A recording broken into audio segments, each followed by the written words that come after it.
Acupuncture கான்செப்ட்ல headaches எத்தனை விதமா பிரிச்சிருக்காங்க, அதுக்கு என்னென்ன காரணங்கள் அப்படிங்கறத இந்த வீடியோல பார்க்கலாம். ஹாய், நான் டாக்டர் ஐஸ்வர்யா.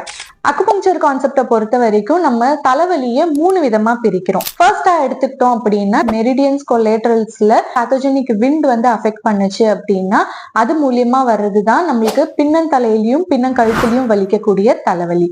ரெண்டாவதா எடுத்துக்கிட்டோம்னா நம்மளுக்கு ரொம்ப டென்ஷனாவோ இல்ல ரொம்ப கோவப்பட்டு பேசினதுக்கு அப்புறமா வரக்கூடிய ஒரு தலைவலியை தான் லிவரோட யாங் எனர்ஜி ஜாஸ்தியா இருக்கு, தலையோட 2 சைட்லயும் நம்மளுக்கு வலி இருக்கும், அது கூடவே சேர்ந்து ஒரு இரிட்டபிலிட்டி, ஒரு டென்ஷன், இந்த மாதிரியான சிம்டம்ஸ் நம்மளுக்கு இருக்கும்.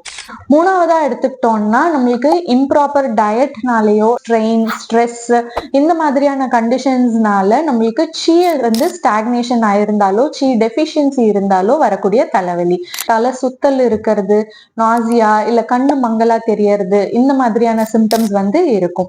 இதுல எந்த விதமான தலைவலி உங்களுக்கு இருக்குங்கிறத கீழே கமெண்ட் பண்ணுங்க. இப்போ மோர் சச் நேச்சுரோபதி கண்டென்ட் நம்ம பேஜை ஃபாலோ பண்ணிக்கோங்க.